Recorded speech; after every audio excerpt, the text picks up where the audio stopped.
On this episode of Dunn's Garage, we're doing a bit of a road trip and a bit of a showcase of one of the many car shows that we go to throughout the year. Most of the car shows we go to are in the Northeast Ohio area, as that's where we're from. This particular car show we've been going to for a few years now, on and off, and it's in Loudonville, Ohio. This particular trip was about an hour and a half drive from our home, and we really got to push the car once again to do a long haul. We've done several of these before. We've taken it up to Lake Chautauqua, New York, which is about a 3-hour drive from us, but this is one of the first big ones we've done in the state. While there was a fair amount of highway driving, we spent a considerable amount of time driving on back roads and got to push the car in a bit of a different way. To be totally honest, there's not a lot of great road trip footage other than some rather scenic driving, because the car made it without any issues. We put a fair few quarts of oil in it along the way, but not much more than that. Following the main portion of our drive, we did a bit of cruising around Loudonville prior to arriving at our ultimate destination, being a local KOA in the area. Loudonville is a relatively small village in Northeast Ohio, home to around 2,700 people. The village is known for being a bit of a tourism hub with a variety of summer activities, mainly focused around little carnivals and fairs that go on downtown, similar to the one that we're attending. This car show and the bit of fanfare that go around at the same time begin in 2000. In addition to the events that are put on by the locality, the other big draw to the area is the Mohican River. Loudonville is kind of nicknamed the canoe capital of Ohio because there are more canoe liveries on the river in this area than any other portion of the state. And as you can kind of see running in the background, we ended up pulling into the Butler KOA, which is currently our primary stay location at the moment, and we got the car parked in there and set up at the campground without any issues. The following morning, we cruised through the rows of campgrounds that are on the river. Every year, we usually rent a few kayaks and canoes and go through the river. That being said, 4th of July is not the time to do it. It's usually crowded to an extreme, but it's fun nonetheless. Following that, we kind of cruised around the original attraction of the area, that being the state's Memorial Forest and Preserve. The forest was bought by the state in order to turn back into a forest and nature preserve in 1928. Much of the land had become deforested and used for a variety of agricultural projects over the prior few decades. By all accounts, they managed to do an amazing job in reforesting the area. Currently, the forest is one of the most significant nature preserves of its kind. It's certainly the largest of its specific kind in Ohio, and it's one of the few places in which reforestation has happened to this degree in the Midwest.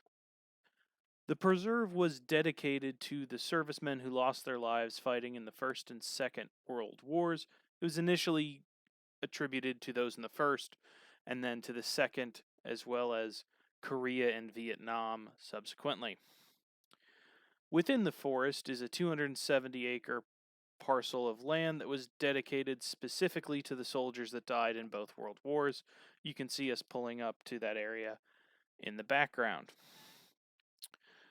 On this piece of land, there are a variety of monuments. The most significant is a shrine that stands right along the road and kind of is the entranceway to this section of land. Sitting within this shrine are a collection of books created by the state of Ohio that contain the names and some basic information for all the men who served and died from Ohio in both World Wars. This was later augmented with a few other books that contain names from Vietnam, Korea, and the GWAT. While the original books are still on display and completely available for anybody to look at, they are no longer available for people to leaf through as they're too old and very much so too fragile at this point. With that being said, there are a collection of binders with modern laminated paper for people to do today. This monument was originally built and maintained to this day by the Ohio Federation of Women's Clubs. Due to that, this particular monument also has several memorials to a variety of women who were important to those clubs. A lot of them did great works of art, or were involved in fundraising, or just came out and donated their time to maintain these parks. To be honest, we didn't have nearly enough time to go through everything here. It was a beautiful park, and we would love to come back and do a proper visit in the future. On our way out of the National Forest, we noticed that there was an issue with the car, specifically in the front end on what we would later find out to be the driver's side. When we would go over bumps or go over small hills at speed and cycle the suspension up and down, it would swerve the car to the driver's side. While we didn't stop on this trip and figure out what that issue was, we do later go on in what will be an upcoming video and figure out what that is and go through the entire suspension on this car, and we hope that you will go through and look at that video when it comes out. As we begin the next part of the journey, we kind of begin to go through the surrounding areas and eventually the village of Loudonville. You can see that there are some massive graveyards in this area. This became a very common place for soldiers to be buried following a variety of conflicts, as it is very close to the Memorial Forest, as we stated earlier. And after that, you can kind of see the beginnings of the village of Loudonville. This village is very interesting as far as Northeast Ohio goes because it's fairly old. Now, compared to other parts of the country and certainly other parts of the world, it's not, but for Ohio, it is. It was originally founded in about 1810 as just a simple fort on the river, and it began to grow after that relatively quickly. By 1820, several plots of land had been sold in the area and a post office had been established. That post office has been functioning since 1820 with a variety of expansions and renovations since then, but it's a very early start for a lot of places in Northeast Ohio, particularly small villages. Going on from there, there were a variety of small industrial works that were in the area, most significantly from 1913 to 1996, the Fixable Company, which manufactured motorcycle sidecars, commercial cars, hearses, ambulances, flower cars, and similar, functioned in and around the city. But in 1996, they closed their doors, and since then, there have not been a great deal of industry investments in the area, and that has hurt the village to an extent, leading to a lot of the commercial aspects of the village being focused on tourism and other functions of the geographic location as opposed to commercial investments. We would really recommend a visit to this little town as it's very interesting. It's in a beautiful part of the world, and they put on a lot of cultural events, not just this car show that we're going to, but they also do 5Ks and a variety of street fairs.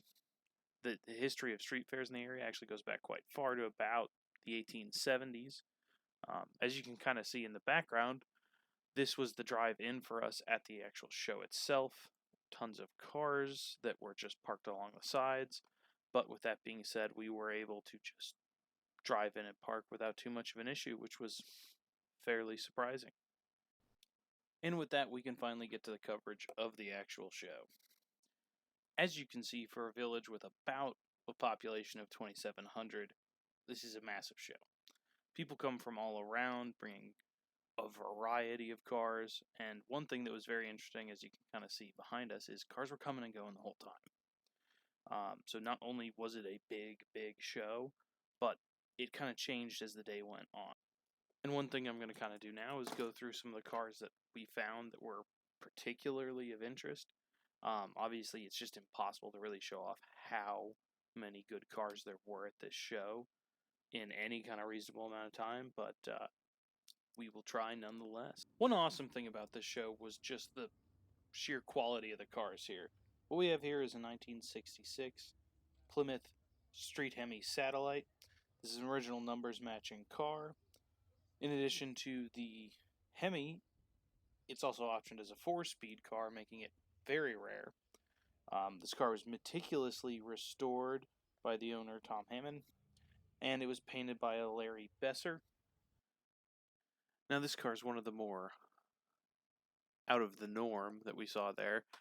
From my guess, is it's a vet cart built on a C5 Corvette. I was not able to find the owner to really get any details on the car, but it's clearly LS powered. A couple bits of the chassis, the I-beam in the center, kind of is reminiscent of a Corvette, but it's very interesting to see a vet cart out at a show with some very high-grade restoration cars, to say the least. But this one was completely street legal. It drove into the show at a minimum and was licensed as a self-built vehicle. Here we have a first-generation Plymouth Barracuda. These ran from 1964 to 66. These were one of the earliest fastback designs that Dodge came out with, and these are based on the same A-body platform as our fairly later Dart Sport. This particular car was equipped with a nice bucket seat interior and a 273, which was the original displacement of the LA Chrysler small block that would later be replaced by a variety of engines such as the 318, 340, and 360s respectively. Here we have a rather unusual car in a Fiat X19. These cars ran from 72 to 82, and they are a 4-cylinder mid-engined Italian sports car. To quote Richard Hammond, they're kind of a mini Ferrari, but not quite.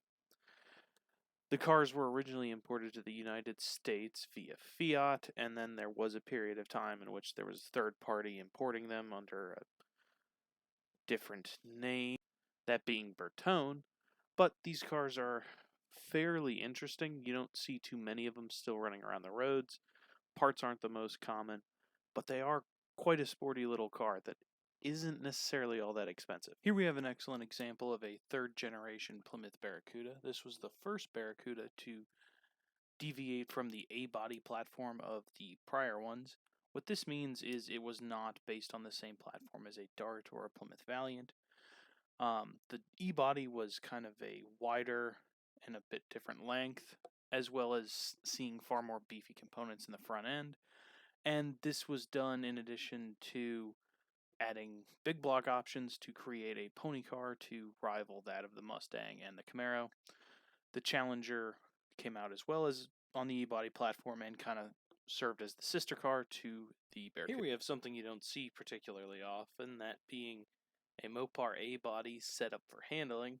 Not entirely sure why, but the B-bodies and the E-bodies tend to be more of the quintessential handling cars when it comes to Dodge. And the A-bodies tend to be more drag racing. But this one was set up pretty significantly lowered.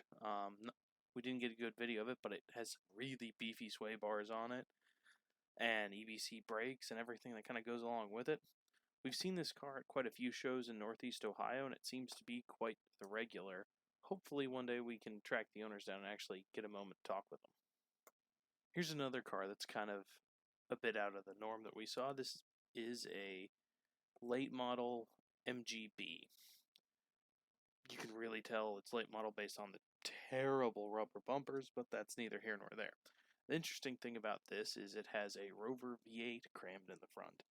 Now, I know MGB GTs and some of the other ones could have that factory, but this one was swapped in because it is an American spec car and they did not come with V8 standard.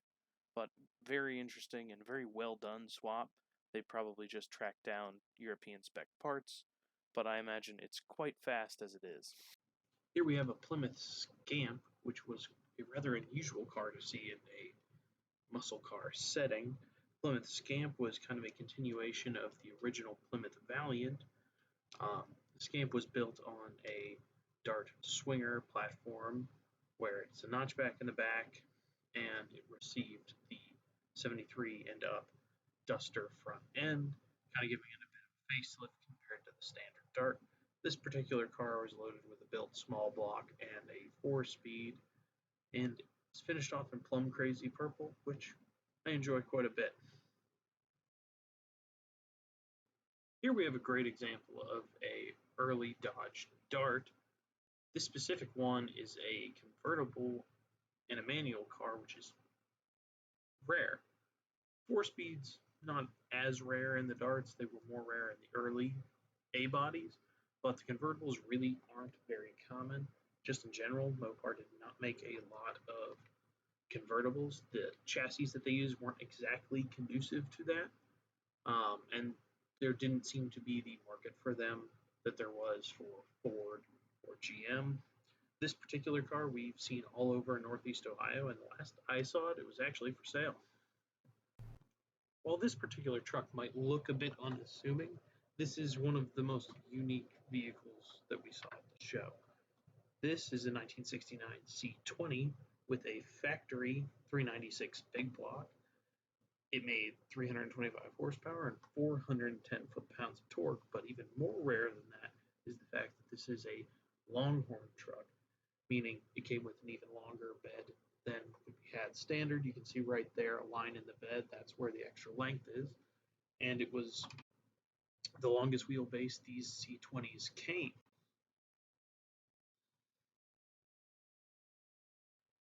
Here we have a 67 Camaro Resto mod with a very interesting drivetrain in it.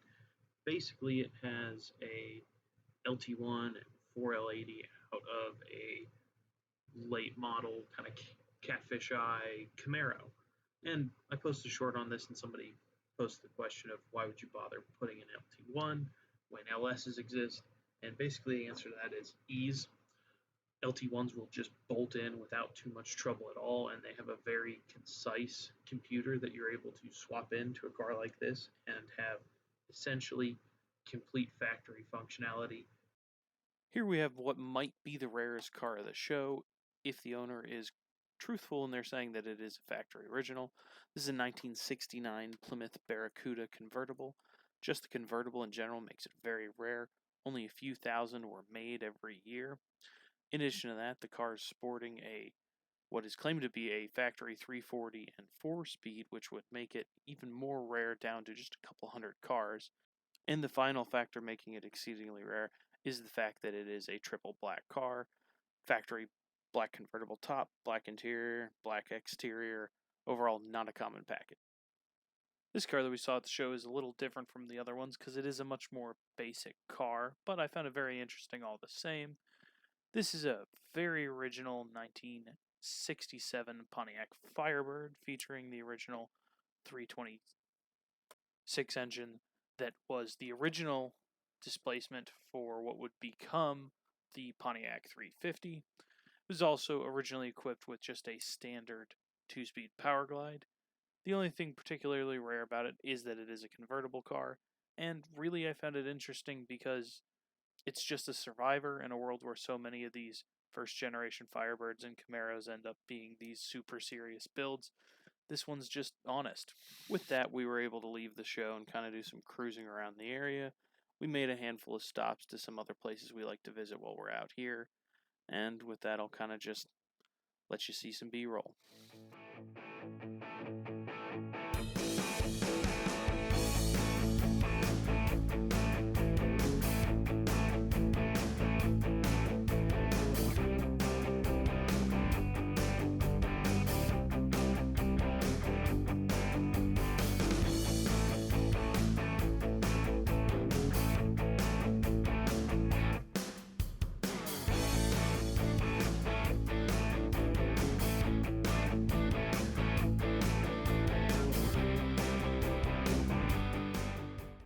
The next day, we drove back into town and kind of cruised around a little bit on an off day where the town's just open for regular business. It's dotted with little restaurants, ice cream stores, and little convenience areas. But what was my personal favorite that you'll see in a moment is the old school style Shrever's Pharmacy. Um, while Shrever's is a local chain, they are a bit different when it comes to pharmacies. They do all kinds of work with sponsoring little league teams and other things, and you can see just the kind of aesthetic that they bring is very interesting in a modern day, full of pharmacies that are kind of cookie cutter and the same no matter where you are. After that, we kind of took the long way home. We avoided a bit of the highway that we did on the way out, but to be honest, the highways in Ohio don't necessarily run that direct from where we were to where we were going back home, so it didn't extend our trip too much. To be honest, the car made it with no issues. Now, it does consume quite a lot of oil, and that's an issue that we're eventually going to have to break down and deal with, but not one that we're planning to get to anytime soon, because it runs just fine, and annoyingly, considering my much more modern cars can't achieve the same thing, it gets almost 20 miles to the gallon on the highway. We were able to get about 18 on back roads and just minor highway driving, but nothing all that crazy. We did have one issue on our way back, which was not related to the car. It was related to the motorhome that we kind of travel with, and good explanation on why we don't buy Goodyear tires. You can see from the pictures that I'm kind of showing behind us, it got some bulges in the sides of the tires and created a thumping. And then the final picture will be the day we got rid of the tires, where you can see a massive lump in the side of the tire. That's caused by the belts going bad. Now, these tires were moderately old. I mean, they were about 6 years old. This kind of full-size truck tire you should be able to get at least 8 years and 60,000 miles on, not 6 and 30. But to be honest, that's kind of par for the course when you buy Goodyear tires. But I'd like to thank everybody for watching, and we'd love to see you comment and subscribe. We're planning to do a couple more of these videos in the near future with some other road trips and car shows we went to. And any comments on what we're doing, right, wrong, or anything you want would be great.